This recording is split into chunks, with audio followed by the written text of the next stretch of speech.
any clue dun sa yung senator for this week? Ha? Any clue kung sino? It's Senator Marcoleta. Senator Marcoleta.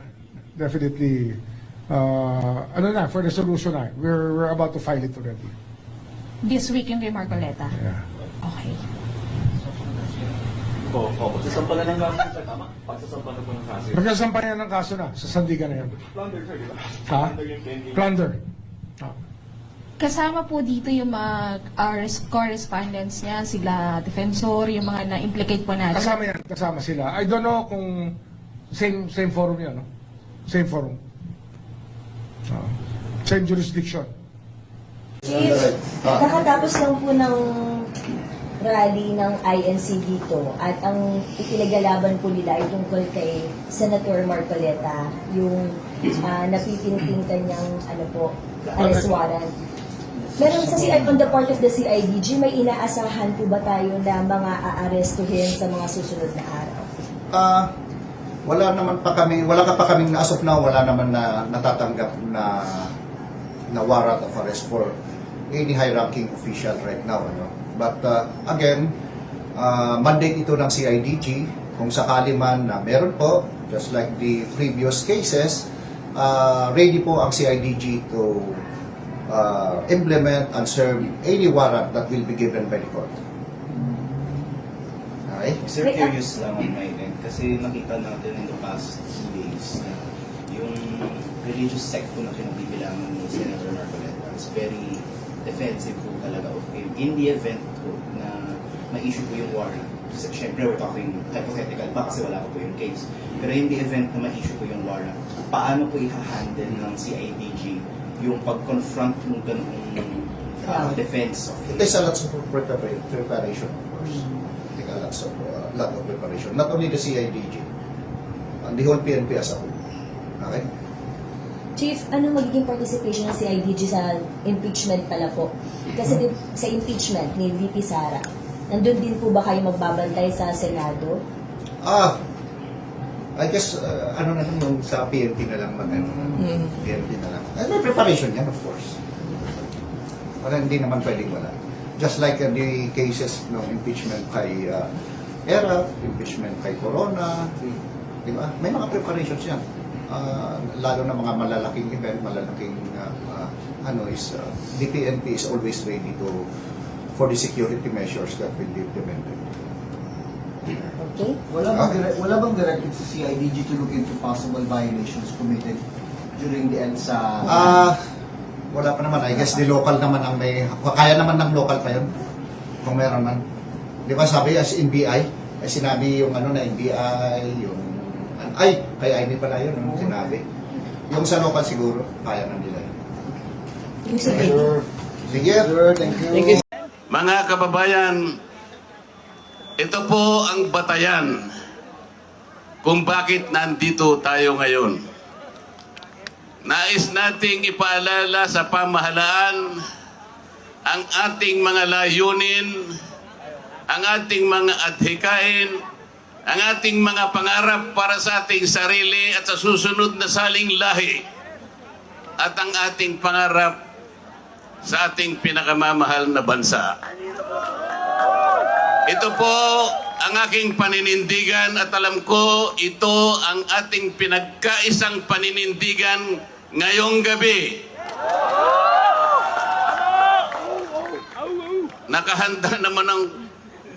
Nakahanda po akong magpakulong.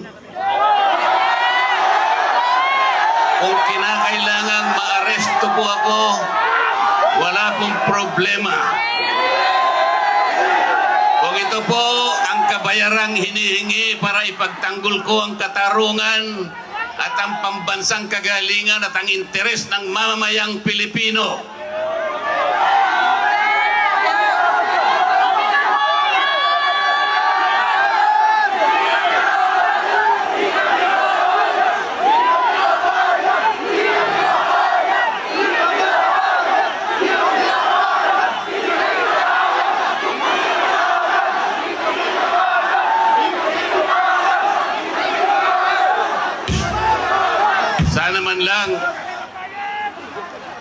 sana man lang may ninakaw ako.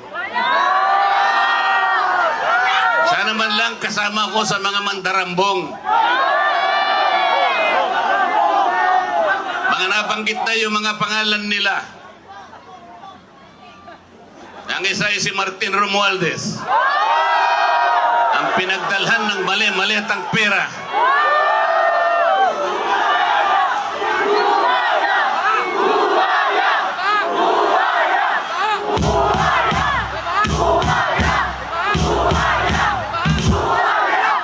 Ako po ang ibinibintang nila sa akin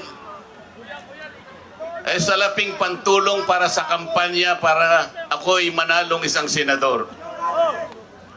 Mga kaibigan po na pribado at sarili lang pera ang kanilang itinulong sa akin, baka sakaling manalo nga po ako at nanalo nga po.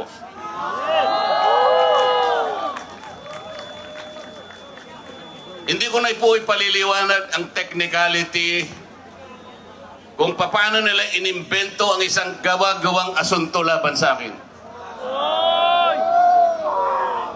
Tingnan po ninyo kung sino pa yung nagtatanggol at tumutulong para sa ganon, matukoy natin kung sino ang may kagagawan ng pinakamalawak, pinakagarapal na pandarambong sa kabambayan. Siya pa ang inaasunto at siya pa ang pinagbabalakang arestuhin. Mga minamahal kong mga kababayan, nakikita po ninyo yung pattern sa mga nagdaang araw. Mas uunahin po nila yung tao na nagmamalasakit sa inyo para palitawin natin ang katotohanan. Ngunit yung taong nasa likod ng lahat ng kasalanan ito ng pagnanakaw, hanggang ngayon ay wala pa po silang ginagawang pag-uusig. Meron na pong isang demanda kay Martin Romualdez na nakabinbin pa April 2026. Yung isa na inakusahan na dating kalihim ng DPWH ay kanilang kinasangkapan upang siya din ay maging state witness. At siya yata ang gumawa ng paraan para ma-discharge siya sa kanyang naunang asunto. So makikita po ninyo, wala na po tayong kakampi. Ang kasalanan ko lamang po yung paglingkuran kayo, kung kasalanan pong matatawag yan. Na humarap sa kanila ng buong tapang para sa ganon ay malaman ninyo ang totoo. Malaman ninyo kung sino ang nagkasala sapagkat gusto nating papanagutin lahat ng mga taong ito. Ngunit kapag ako'y kanilang inaresto, hindi na po matutuluyan. Akala po nila ay maililibing ito sa limot. Ang isa pa pong inaasahan nila ay hindi na po ako makakasali doon sa impeachment proceedings na nakatakda pong magsimula sa susunod na linggo. Sa mga tweet, 2 ibon sa isang putok, mga kababayan. So talagang maliwanag na planado po ito, mga kababayan, kasi 2 linggo bago nagpahayag ang ating ombudsman, sinabi na rin ni Ping Lacson na tila siyam pa na senador ang makukulong. Parang alam na niya ang mangyayari. Gaya po ng nauna ko nang ipinahayag sa inyo. Alam kong gagawin nila ito. Alam kong aarestuhin nila ako. Alam kong ikukulong nila ako. Ngunit hindi po dahilan yan para tumigil ako sa paglilingkod sa inyo. Kasi po iisa lang ang paraan ko upang paglingkuran ng taong bayan dahil sa pagtitiwalang ibinigay nyo sa akin. Malit na bagay po ang sakripisyo na aking haharapin. Kung ang katumbas po nito ay maipakita natin ang kahalagahan ninyo bilang mamamayan ng ating bansa.